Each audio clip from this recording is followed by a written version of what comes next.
नमस्कार दोस्तों, स्वागत है आपका अपने चैनल कीज टू सक्सेस में। आज के इस वीडियो में हम एमपीपीएससी 2019 का जो इंटरव्यू होने वाला है अप्रैल में, उसके लिए एक बुक है बीएनबी प्रकाशन की, साक्षात्कार मंजूषा। इस बुक के बारे में आप लोगों ने सभी ने सुना होगा। इसके लेखक को ने डॉक्टर सर्वेश सिंह है। इसके बारे में थोड़ा सा इन्फॉर्मेशन दे देंगे हम कि अंदर कंटेंट क्या मिलता है, और जो लोग नए लोग हैं उनको भी थोड़ा सा इसमें जानकारी प्राप्त हो जाएगी, और कुछ ऐसी बातें पता चल जाएगी जो चीज़ आपको शायद आप जो मॉक इंटरव्यू देने जा रहे हैं वहाँ पर ना पता चले। ठीक है, तो उसके बारे में देख लेते हैं इस वीडियो में। और वीडियो अच्छा लगा तो वीडियो को लाइक और शेयर कर दीजिएगा, चैनल सब्सक्राइब कर लीजिएगा। तो चलिए आज का वीडियो शुरू करते हैं। देखिए, ये बुक है, आपको बता दिया बीएनबी पब्लिकेशन की है। ठीक है, आपको भोपाल में सब दूर मिल जाएगी, जहाँ आपको लेना है ले सकते हैं। अगर आप लोग बैतूल में लेना चाहते हैं तो बैतूल में आपको भगवान बुक डिपो में मिल जाएगी। ठीक है, आप लोगों ने एड्रेस देखा होगा और यहाँ पर आप फोटो आ गया होगा, ये एड्रेस देख लीजिए और कॉन्टैक्ट नंबर भी दिला होगा, वहाँ देख सकते हैं। ठीक है, इसकी विषय सूची देख लेते हैं अपन। तो आपको यहाँ पे जो विषय सूची मिलती है वो देख लीजिए। एमपीपीएससी परीक्षा की संरचना और प्रमुख पद कौन कौन से हैं उसके बारे में जानकारी मिल जाएगी। क्लास 2 ऑफिसर और क्लास 3 ऑफिसर के कौन कौन से पद यहाँ पर होते हैं। ठीक है, इसका नेक्स्ट है कि साक्षात्कार की योजना क्या होना चाहिए, उसका प्रकार, उसका स्वरूप कैसा होता है, साक्षात्कार के विभिन्न चरण कैसे होते हैं, जिसमें विभिन्न चरण में बताया जाता है कि आपका जो स्ट्रेस बेस्ड इंटरव्यू तो नहीं है। आप साक्षात्कार अभ्यर्थियों के लिए आवश्यक गुण क्या होना चाहिए। ठीक है, अपने आप को कैसे प्रस्तुत करना है, समय संचार कला कैसी होनी चाहिए आपकी संचार की, साक्षात्कार की तैयारी के लिए विभिन्न स्रोत क्या होने चाहिए, साक्षात्कार की तैयारी के लिए रणनीति क्या होना चाहिए, उसकी असमंजस की परिस्थितियाँ अगर वहाँ पर पैदा होती है तो आपको किस प्रकार से वहाँ पर हैंडल करना होगा सिचुएशन को, क्या चीज़ करनी चाहिए क्या चीज़ नहीं करनी चाहिए, उसके बारे में बताया गया है इसमें। साक्षात्कार पत्र का प्रारूप बताया गया, मतलब इसमें जो अनुप्रमाणन पत्र है और डैफ है दोनों के बारे में बताया गया। ठीक है, अंतर दिया गया है। कल्पित और छद्म साक्षात्कार क्या होता है उसके बारे में बताया गया है। ठीक है, एग्जाम्पल के तौर पर बताया गया है आपको कि उसको भी आगे देख लेंगे हम, कि एक पर्टिकुलर किसी बंदे का साक्षात्कार ले लिया गया हो तो उसमें किस प्रकार के क्वेश्चन पूछे जाते हैं, सब चीज़ें हो गई। ठीक, उसके बाद क्या है इसमें कि साक्षात्कार के प्रतीक्षित दिन की तैयारी कैसे करनी चाहिए, उस दिन जिस दिन है आपका, उस साक्षात्कार के समय के प्रारंभिक क्षण कैसे होने चाहिए, उत्तर देने की सही विधि क्या होती है उसकी, अगर प्राय जो प्रश्न पूछे जाते हैं उसके प्रश्न का संकलन भी किया गया है। ठीक है, अद्यतन जानकारी भी दी गई है इसमें जो कि साक्षात्कार के लिए आवश्यक होगी। मध्य प्रदेश का संक्षिप्त परिचय दिया गया है, प्रमुख संगठन संस्थान मुख्यालय दिए गए, संभागों के बारे में, जिले के बारे में संक्षिप्त परिचय मिल जाता है इसमें। तो बुक ओवरऑल अच्छी है। ठीक है, इंडेक्स में सब कुछ कवर किया है इन्होंने। अब थोड़ा थोड़ा देख लेते हैं, उसके बारे में बता देता हूँ आपको कि बुक के अंदर आपको मिलेगा क्या। तो उससे क्या होगा कि जो बुक आप लोग अगर लेना चाह रहे हैं तो उसके बारे में थोड़ा सा इन्फॉर्मेशन पता हो जाना चाहिए। तो रिव्यू का मतलब ये होता है कि बुक के अंदर कंटेंट क्या है, उसकी क्वालिटी क्या है, उसके बारे में पता चल रहा है, ताकि हम बुक ले तो हमें 100% सेटिस्फाइड हो कि हाँ चलो ठीक है बुक अच्छी है और इसे ले लेना चाहिए। मार्केट में बहुत सारी बुक अवेलेबल हो सकती है, वैसे तो बुक्स नहीं है, पीडीएफ ही आपको सर्कुलेट हो रही है। तो पीडीएफ जो आपको सर्कुलेट हो रही है वो इसी बुक से निकाल करके ही लोगों ने पीडीएफ बना करके सर्कुलेट किया। तो आप वहाँ पर उसमें, लेकिन सिर्फ क्वेश्चन है, आपको पूरी बुक नहीं मिल पाएगी, और इसमें काफ़ी काम की चीज़ें भी दी गई है, आप ले सकते हैं। इसमें प्रमुख पद बताया गया है, तो पद जो है उसके बारे में क्लास 2 क्लास 3 ऑफिसर के कौन कौन से पद होते हैं ये पता होना चाहिए आपको। ठीक है, वहाँ पर ये पूछ सकते हैं कि आपने अगर उप पंजीयक का अगर इसमें वैकेंसी है तो ये पूछ सकते हैं आपसे कि ये बताइए क्लास 2 या क्लास 3 ऑफिसर कौन सा पद है, ये कौन से विभाग के अंतर्गत आता है, तो आप बता सकते हैं वाणिज्यिक कर विभाग के अंतर्गत आता है। कुछ भी पूछा जा सकता है। ठीक है, उसकी इंटरव्यू के लिए तो कोई तैयारी नहीं होती खास, लेकिन आप उसके आसपास की जो चीज़ें वो उसके लिए कितना अवेयर है उसके बारे में जानकारी होना चाहिए, तो ही आपका अच्छा जा सकता है। ठीक है, जैसे नायब तहसीलदार सभी को पता होगा, इजी क्वेश्चन है कि भाई राजस्व विभाग के अंतर्गत आता है, तृतीय श्रेणी की पोस्ट है ये। ठीक है, वाणिज्यिक कर अधिकारी वाणिज्य कर विभाग के अंतर्गत आता है, वाणिज्यिक कर के अंतर्गत तृतीय श्रेणी का। तो इसके बारे में थोड़ी सी इन्फॉर्मेशन पता होना चाहिए। साक्षात्कार के प्रकार देख लेते हैं, इसमें क्या है, तथ्यों की प्रधानता वाला भी होता है जिसमें सिर्फ फैक्ट पूछे जाते हैं, संकल्पना और विश्लेषण के आधार पर होता है जिसमें प्रधानता होती है।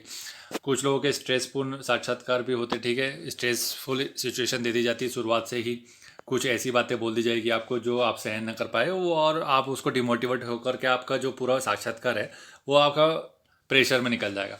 तो आपको कहने का मतलब ये है कि इस अंतर्गत बहुत सारे सिचुएशन बताई गई है कि आपको ऐसा करना चाहिए, और अगर ऐसा कुछ हो भी जाता है तो उसमें आप उसको भूल जाइए और आगे फोकस कीजिए।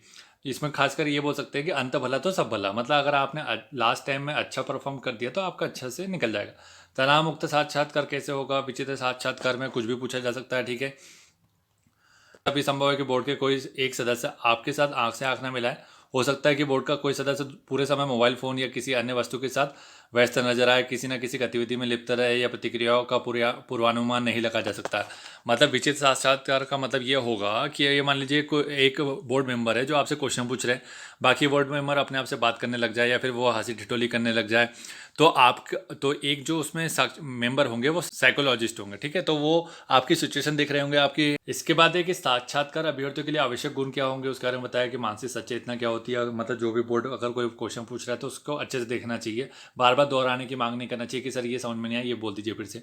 आत्मसात करने की क्षमता होनी चाहिए, तार्किक क्षमता होनी चाहिए, निर्णय लेने की क्षमता होनी चाहिए। आप निर्णय लेने की क्षमता का मतलब बोर्ड मेंबर कभी ऐसी सिचुएशन दे देता है जिसमें कि आपको निर्णय लेना होता है, ठीक है, तो वहाँ से आपकी निर्णय लेने की क्षमता को आंका जाता है कि आप निर्णय ले पाएंगे कि नहीं ले पाएंगे। कूटनीति से स्थिति पर नियंत्रण करने की क्षमता भी देखी जाती है, ठीक है। सकारात्मक दृष्टिकोण क्या होना चाहिए, प्रतिभागियों के आवश्यक गुण क्या होना चाहिए, नेतृत्व की भावना कैसी होनी चाहिए, ये सब यहाँ पर लिखा हुआ है। अभी यहाँ पर हम अंदर जा करके नहीं दे सकते कि क्या लिखा हुआ है, आपको जो काम की चाहिए वो बता देता हूँ, ठीक है। विशेष परिस्थितियों से निपटने के लिए क्षमता कैसी होनी चाहिए, समस्या का निवारण क्षमता, आत्मविश्वास क्या होना चाहिए, आत्मविश्वास होना चाहिए, आत्म अभिमान नहीं होना चाहिए, ठीक है। निरंतर प्रयास करते रहना चाहिए, विनम्रता होनी चाहिए, दृष्टिकोण कैसा है आपका, जैसे हैं वैसे ही देखना, नकली आदमी बन के नहीं जाना है वहाँ पर, मतलब जो है नहीं आप वहाँ पर वो पेश करके आ रहे हैं तो वहाँ पर आपको पकड़ लिया जाएगा। नई और अनुपम सोच क्या है आपकी, मतलब आपकी जो सोच है वो हमेशा नई होनी चाहिए। आपके जो प्रतिस्पर्धा में जो लोग देने जा रहे हैं इंटरव्यू, उनसे आपकी सोच हमेशा नहीं होना चाहिए, आपके पास कुछ ऐसे पॉइंट होना चाहिए जो अलग बनाता है आपको लोगों से, ठीक है। बौद्धिक गुण होना चाहिए आपके इसमें, ये सब चीज़ें इसके आवश्यक गुण हो गए, ठीक है। सामाजिक गुण आपके क्या है, सत्यनिष्ठा, नैतिक मूल्य, सामाजिक समरसता, लोक सेवक जैसे गुण, संवेदनशीलता, ठीक। नैतिक मूल्य में आप सभी को पता है कि एथिक्स सभी ने पढ़ा, उसमें सब आ जाता है, कर्तव्यनिष्ठा, विनम्रता, आशावादी, निष्पक्षता होनी चाहिए, ठीक है। आपका चरित्र कैसा है, वैचारिक स्पष्टता क्या है आपकी, विचारों में स्पष्टता होनी चाहिए। अगर कुछ पूछ लिया गया आपसे तो आपके विचार ऐसे होने चाहिए कि उनको क्लियर कट समझ में आना चाहिए कि हाँ आप बोलना क्या चाह रहे हैं। साक्षात्कार के समय अपने आप को कैसे प्रस्तुत करना है उसके बारे में बताया गया कि बालों को स्टाइल, कटिंग वटिंग कैसे होनी चाहिए, महिला किस प्रकार के वस्त्र पहने, पुरुष किस प्रकार के वस्त्र पहने, क्या करना चाहिए क्या नहीं करना चाहिए, इसके बारे में लिखा हुआ है, ठीक है। चेहरे पे मेकअप करना है कि नहीं, दाढ़ी बना के जाना है या दाढ़ी पे जाना है, ठीक है। कपड़े और वस्त्र कैसे होने चाहिए, उसके ऊपर आयरन करना चाहिए कि नहीं करना चाहिए, ये सब लिखा हुआ है इसमें। साक्षात्कार के समय संचार कला कैसी होनी चाहिए उसके बारे में भी लिखा है कि शब्द ज्ञान कैसा होना चाहिए, आपकी आवाज़ की प्रबलता, गति कैसी होनी चाहिए, उच्चारण कैसा होना चाहिए, शब्दों के उपयोग में मितव्ययता होनी चाहिए, अनावश्यक शब्दों का प्रयोग नहीं करना है, ठीक है। औपचारिक संप्रेषण ही करना है आपको। इसके अलावा ये कि धारा प्रवाहित और स्वराघात कैसा होना चाहिए, मतलब ऐसा है कि एक फ्लो में आपको बोलना है, ऐसे नहीं बोलना है जिसकी वजह से क्या आप रुक रुक के बात कर रहे हैं या फिर उन शब्दों का चयन कर रहे हैं जो आवश्यक नहीं है वहाँ पर, तो आपको खास ध्यान रखना है। इसके बाद ये कि साक्षात्कार के समय संचार कला कैसी होनी चाहिए, ठीक है। शब्द ज्ञान, इसके बारे में तो अभी देख लिया अपन ने, ये फोटो फिर से आ गई, ठीक है। भाषा, शब्दों का चयन होना चाहिए, अच्छा होना चाहिए, ठीक है। तो ऐसे कुछ शब्द है जिसके बारे में आपको नहीं बोलना है, जैसे कि मेरा मतलब है, आई मीन, जाहिर है कि, बाय द वे, इसे क्या कहते हैं, what do you mean by, what do you call it, या लाइक, ठीक है, ओके, बिल्कुल, ऑफ कोर्स, इस टाइप के, ऑब्वियसली, इस टाइप के शब्दों का प्रयोग नहीं करना है आपको, ठीक है। ये सब काम की बात आपको इसमें मिल जाएगी। आपका चेहरा का एक्सप्रेशन कैसा होना चाहिए, परिधान कैसा होना चाहिए, शारीरिक हाव भाव भंगिमाएँ कैसी होनी चाहिए, हैंड मूवमेंट रिस्ट्रिक्टेड होना चाहिए, ठीक है। स्वर लय कैसा होना चाहिए उसके बारे में बताया गया है। ये सब चीज़ें हो जाती है। वर्बल नॉन वर्बल कम्युनिकेशन दोनों के बारे में आपको देखना पड़ता है। साक्षात्कार की तैयारी के विविध स्रोत क्या हो सकते हैं उसके बारे में बताया गया इसमें कि आपके स्रोत क्या हो सकते हैं। विस्तृत आवेदन पत्र पढ़ना चाहिए आपको, आपने जो आवेदन पत्र भर के भेजा है वही इन्फॉर्मेशन बहुत काम की होती है, ठीक है। तो उसके बारे में A to Z आपको इन्फॉर्मेशन होनी चाहिए, उसके बारे में पूरे नोट्स बने हुए होने चाहिए। समाचार पत्र हो सकते हैं 2 पढ़ना चाहिए, एक राष्ट्रीय और प्रदेश के स्तर का, ठीक। उसके अलावा ये है कि पत्रिकाएं कुछ लोग पढ़ते होंगे, पढ़ते हैं तो बहुत अच्छी बात है, पत्रिकाएं दे सकते हैं आप, जैसे इसमें लिखा है मध्य प्रदेश संदेश, पंचायिका, रोजगार निर्माण, इंडिया टुडे, ठीक है। ये भी बता दिया गया कि कौन कौन से काम किया, आउटलुक भी हो गया, ठीक। और क्या है इसके बाद ये कि टेलीविज़न देखना चाहिए। टेलीविज़न में आप क्या दे सकते हैं कि राज्यसभा टीवी जो है, लोकसभा टीवी जो पहले कार्यक्रम आता था, अभी दोनों को मिला करके सांसद टीवी कर दिया। हो सकता है इसके ऊपर भी पूछ ले, क्योंकि न्यूज़ चैनल है, ठीक है, सरकारी है, तो इसके बारे में पूछ सकता है। तो संसद टीवी की आपको डिबेट देखना चाहिए। इसके अलावा दूरदर्शन के भी दे सकते हैं आप, तो ये 2 ही चैनल जो काम की, बाकी सब बकवास चैनल है। प्राइम टाइम भी दे सकते हैं, लेकिन प्राइम टाइम आपको रवीश कुमार का देख सकते हैं, उसमें भी कुछ कभी कभी अच्छी चीज़ मिल जाती है, ऐसे पॉइंट मिल जाते हैं जो कि आलोचना करने के लिए काफ़ी फायदेमंद होते हैं, ठीक है। लेकिन वहाँ पर आपको सिर्फ आलोचना ही नहीं करनी चाहिए, आपको समाधान भी बताना है और उसका सुझाव बताना है, ठीक है। इंटरनेट से भी आप पढ़ सकते हैं, बहुत सारे इंटरनेट पे वेबसाइट होती है, ठीक है। उसका दिए कि सामान्य रुचि की पुस्तकें दे सकते हैं आप, ऐसे व्यक्तियों से मिल सकते हैं जिनके पास ऑलरेडी नॉलेज है या फिर जो ऑलरेडी सिलेक्टेड है, या फिर ऐसे व्यक्ति जो जिससे आप इम्प्रेस है, ठीक है, तो ऐसे व्यक्ति से मिल सकते हैं। उनके शब्द शैली, उनकी भाषा, उनके किस प्रकार से पेश आते हैं, वो चीज़ आपको अपने अंदर कर डालना है। सफल अभ्यर्थियों से मिलिए, संबंधित क्षेत्र के विशेषज्ञ से मिलिए, ठीक। इसके अलावा क्या है, उच्च अधिकारियों से मिलिए, सकारात्मक दृष्टिकोण बनाइए, प्रेरणा, विनोदी व्यक्ति बनिए, मतलब विनोदी व्यक्ति होना चाहिए आपका, दयालु होना चाहिए, सच्चे आलोचक होना चाहिए। आलोचना ऐसी करनी है जो कि पॉजिटिव हो, नकारात्मक आलोचना नहीं करनी है, ठीक। आपकी लंबाई, वजन, आयु के आधार पर भी प्रश्न बन सकते हैं। असमंजस की परिस्थिति, मतलब आप कोई गए, जैसे कि मान लीजिए मेरी हाइट 6.5 है, ठीक है, 6 फीट 5 इंचेस है, तो इसके ऊपर पूछ सकते हैं कि बताइए इसको सेंटीमीटर में बताइए कन्वर्ट करके, या फिर बोल दिए इंचेस में बताइए, तो इसमें आपको प्रॉब्लम हो जाएगी। जैसे कि कभी कभी ऐसा हो जाता है, ठीक है। तो वजन के ऊपर पूछ सकते हैं, तो वजन के ऊपर आपका जैसे वेट पूछ लिया, जैसे केजी में है आपका वेट, तो बोल देंगे कि पाउंड में बता दो, पाउंड में है, फिर उसका ये सब चीज़ें पूछ सकते हैं, ठीक है। तो पाउंड पूछा तो फिर वो यूनिट पे चले जाएंगे कि ब्रिटिश यूनिट, इंडियन यूनिट, है ना। और फिर आपको पता है कि कुछ समय पहले ही कुछ पदार्थ ऐसे थे जिनकी परिभाषा चेंज हुई है ना, तो वो भी देख लीजिएगा। तो ये सब चीज़ें कहीं से भी कुछ भी पूछा जा सकता है, ठीक। आपकी कमजोरियाँ भी देखनी है, और कमजोरियाँ ऐसी होनी चाहिए जो कि नेचुरल हो। नेचुरल कमजोरी को ही बताना है, ऐसी कमजोरियाँ नहीं बताइए जो कि ऐसा लगता है जिसमें कि आप परमात्मा के ही पुत्र है, और आप एकदम यहाँ पे जो आपने जन्म लिया है वो दुनिया के कष्ट मिटाने के लिए लिया है। ऐसे बातों से बचिएगा, ठीक। उसके बाद क्या है कि साक्षात्कार के समय क्या करें क्या नहीं करें, उसके बारे में बहुत सारे पॉइंट दिए हैं। इसमें से 2-3 पॉइंट देख लीजिएगा, अभी बता देते हैं। जैसे बोर्ड के समय स्थान तभी ग्रहण करना है जब आपसे ऐसा करने को है। कुछ लोग पहले ही बैठ जाते हैं, ठीक है। ध्यानपूर्वक सुनना सभी बातों को। अपना सिर, आप जब भी जैसे बोर्ड मेंबर कुछ बात कर रहा है आपसे, कुछ बता रहा है आपको, तो फिर उसमें उस समय क्या करना है, आपका सिर जो है ना वो हाँ की मुद्रा में हिलाना है आपको, ठीक है। ऐसा हाँ हाँ हाँ ऐसा करके बताना, आपको हिलाना है। क्या नहीं करे उसके बारे में ये है कि भाई पहले तो जिस दिन जा रहे हैं उस दिन अच्छे से नींद लीजिए, है ना, ज़्यादा भोजन नहीं करना है, खाली पेट भी नहीं रहना है। इस टाइप की बहुत सारी बातें हैं जो काम की हो सकती है। आप एक बार पढ़ लेंगे इसको तो काफ़ी कुछ काम का हो जाएगा, ठीक। अब जैसे कुछ लोग क्या होता है कि आंसर देते समय अपने जो बोहे हैं उसको उठ पटांग तरीके से ऊपर नीचे करते रहते हैं, तो वो चीज़ सही नहीं होती, ठीक है। तो उसके ऊपर भी ध्यान देने की जरूरत है। इसके बाद ये कल्पित छदम साक्षात्कार जो होता है वो देना चाहिए, कितने देना चाहिए, है ना, किनके सामने देना चाहिए, वो उसके बारे में लिखा गया है इसमें। आप पढ़ सकते हैं, कोई दिक्कत नहीं आएगी, अच्छी चीज़ है।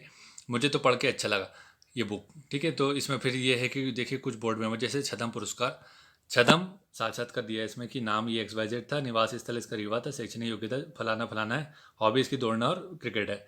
तो प्रश्न कैसे बन गए, चेयरमैन ने क्या पूछे, ठीक है, प्रथम सदस्य ने क्या पूछे, तो यहाँ पे आप देख सकते हैं प्रश्न पूछने का। द्वितीय ने क्या पूछे, तीसरे सदस्य ने क्या पूछा, चौथे सदस्य ने क्या पूछे।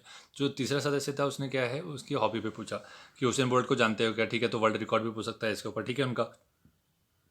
जैसे इन्हें पूछ लिया कितने सेकंड में वर्ल्ड रिकॉर्ड है, कितने मेडल है, ये भी पूछ सकते हैं। ये भी पूछ सकते हैं कि इंडिया के ओलंपिक में कितने मेडल है। मध्य प्रदेश के प्रमुख कोई धावक बताना है, जैसे पान सिंह तोमर थे, है ना। बाधा दौड़ क्या होती है, बाधा दौड़ में ही दौड़ा करते थे पान सिंह तोमर। तो मतलब आप समझ रहे हैं कि जो पान सिंह तोमर जैसे मैंने बोला वो बाधा दौड़ से संबंधित है। तो आप यहाँ पे प्रेडिक्ट भी कर सकते हैं कुछ चीज़ें कि वो क्या पूछना चाह रहे हैं।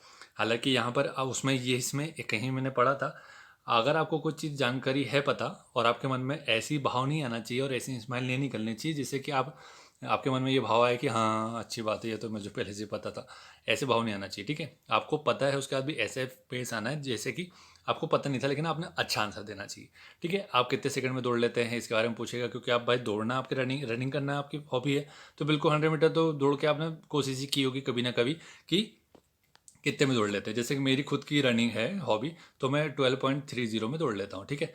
ये तो मेरा रिकॉर्ड, ये मेरा था, ठीक है, पर्सनल बेस्ट था मेरा। तो इसमें पूछ सकते हैं नेशनल इंटरनेशनल क्या है, ठीक है। फिर फीमेल मेल फीमेल बहुत सारी चीज़ें पूछी जा सकती हैं, ठीक है। छदम साक्षात्कार ऐसा हो जाएगा। फिर उसके बाद देखिए साक्षात्कार के समय उत्तर देने की सभी सही विधियाँ क्या होगी, स्वयं को कैसे पेश करना है, प्रश्नों को कैसे समझना है, कोई बोल रहा है तो प्रश्न को अच्छे से सुनना है, ध्यान से सुनने लिखा हुआ है।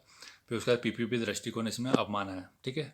पावर परचेसिंग वाला PPP नहीं है ये, पल भर विराम करना है, प्रक्रिया प्रारंभ करना है और प्रस्तुत करना है, ठीक। इसका क्या है कि प्रस्तावनालंबी ना हो। कुछ लोग प्रस्ताव मतलब आंसर देने से पहले बहुत सारी भूमिका बना लेते हैं, तो मेंस का आंसर रेडी नहीं कर रहे हैं यहाँ पे, आपको भूमिका भी बनानी है, तो कम से कम आधी लाइन में बना लीजिए और फट से बोल दीजिए उसको, ठीक।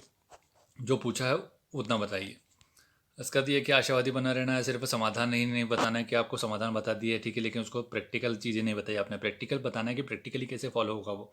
निष्पक्षता का सम्मान करना है, लिंग भेद ना रखना है आपको। जैसे कि यहाँ पे चेयरमैन है ना, चेयरमैन ना बोल करके चेयर पर्सन बोल सकते हैं आप लोग। लक्ष्य भेदन कैसे करना है, नज़र मिला के बात करना है आपको। नज़र मिलाते समय आप जिसने प्रश्न पूछा है उससे तो मिलाएंगे, लेकिन बाकी अन्य जो सदस्य हो उनको भी आप लोग एक ऐसा दृष्टि से देख लेंगे, एक बार देख लेंगे। तो उनको ऐसे नहीं फील कराना है कि आप लोग यहाँ बैठे हैं, ठीक है अच्छी बात है, लेकिन हम आपको नहीं ध्यान दे रहे। तो ऐसा फील नहीं कराना है उनको कि वहाँ पे अकेलेपन है, ठीक है, कि वहाँ पे अकेले बैठे। साक्षात्कार में प्राय पूछे जाने वाले प्रश्न के बारे में बताया कि क्या साक्षात्कार है तो मुझे किसी विशेष तैयारी की ज़रूरत है। कुछ लोगों के दिमाग में जो डाउट होते हैं, FAQ भी दिए हुए इसमें, ठीक है। तो ये देख लीजिएगा आप, बहुत सारे क्वेश्चन है इसमें, ठीक। जैसे क्या साक्षात्कार के लिए किसी अच्छी रुचि को अपनाया जा सकता है, मतलब यहाँ पे हॉबी की बात करिए। कुछ लोगों की अब रुचि है ही नहीं, तो उसके बारे में पूछ रहे हैं कि क्या हमें अपना लेना चाहिए, इस टाइप की बातें हैं बहुत सारी। क्या मुझे समाचार पत्रों के नोट लिख लेना चाहिए, तो इसके बारे में लिखा हुआ है कि लिखना है नहीं लिखना है ना। अब जैसे यहाँ पे लिखा हुआ है कि यदि आप महिला है तो उससे कुछ विशेष प्रश्न बन सकते हैं, तो इसके बारे में आपको नॉलेज मिल जाएगा यहाँ से। तो ओवरऑल क्या है, तो बुक ऑलरेडी अच्छी है। जैसे इसमें क्या है कुछ और, जैसे ये मध्य प्रदेश से संबंधित प्रश्नों का संकलन दिया हुआ है, ठीक है। तो ये देख सकते हैं आप, यहाँ पे मध्य प्रदेश के प्रश्नों का संकलन मिल जाता है कि किस टाइप के प्रश्न पूछे गए हैं, पूछे जा सकते हैं। जैसे उपद्रवग्रस्त जिले में SDM के कर्तव्य का निर्वहन कैसे करेंगे। अब जहाँ उपद्रव हो गया, SDM, जैसे मान लीजिए यहाँ मुजफ्फरपुर दंगा जो है हुआ था उत्तर प्रदेश में, अगर वहाँ पे आप SDM होते तो आप कैसे सिचुएशन को संभालते हो, उसके बारे में आपसे प्रैक्टिकल नॉलेज पूछ लेते हैं, ठीक। तो ये सब चीज़ें हो जाएगी। उसके बाद के MPPSC द्वारा पूर्व वर्षों में जो प्रश्न पूछे गए उसका संकलन दिया गया है, ठीक है। देख सकते भारत पाक की सीमा का नाम बताना है, भूकंप आने के कारण बताना है, 5 जून को महत्व बताना है, बल्ब और ट्यूबलाइट में क्या अंतर है ये भी पूछा गया है, राइफल की मारक रेंज क्या होती है, गेहूँ चावल कहाँ कहाँ उत्पादित होता है। ऐसे बहुत सारे क्वेश्चन है, तो ये क्वेश्चन पहले से तैयार करके चले जाइए। अब जो पूछ लिया उनने, जो पहले से बनता है वो आप बता दें तो बहुत अच्छी बात है। अगर नहीं बता पाए तो कोई प्रॉब्लम नहीं है उसमें, ठीक है। आपको ऐसा नहीं कि क्वेश्चन ज़्यादा बताना है, आपको कुछ क्वेश्चन में नहीं भी बोलना है, जो नहीं आता है तो नहीं बताइए, आपको सीधा स्पष्ट बोलना है कि सर माफ़ कीजिएगा मुझे नहीं आता, मैं इसके बारे में अध्ययन कर लूँगा, ठीक है। इसके बाद क्या है कि साक्षात्कार के लिए उपयोगी अद्यतन जानकारी, मतलब डिप्टी कलेक्टर, जिला मजिस्ट्रेट, डिप्टी कमिश्नर, निर्वाचन अधिकारी, इनके क्या क्या कार्य होते हैं और शक्तियाँ क्या क्या होती है, उसके बारे में इसमें इन्फॉर्मेशन दी गई है, वो देख सकते हैं आप, ठीक। तो ओवरऑल कहा जाए तो ये बुक अच्छी मिली और अच्छी लगी, इस वजह से आपके सामने रिव्यू ला दिया। अगर आपको लेना है बैतूल से तो बैतूल में भगवान बुक डिपो से ले सकते हैं, ठीक है। और अगर आपको कहीं और से भी लेना है, भोपाल, इंदौर, ये कॉलेज जहाँ से भी लेना है, तो आपको वहाँ पे और मिल जाएगी आसानी से। या फिर आप अमेजन या फिर जो भी है फ्लिपकार्ट, वहाँ से ऑर्डर कर सकते हैं। तो वीडियो अच्छा लगा तो वीडियो को लाइक और शेयर कर दीजिएगा, चैनल को सब्सक्राइब कर लीजिएगा। Thank you so much for watching.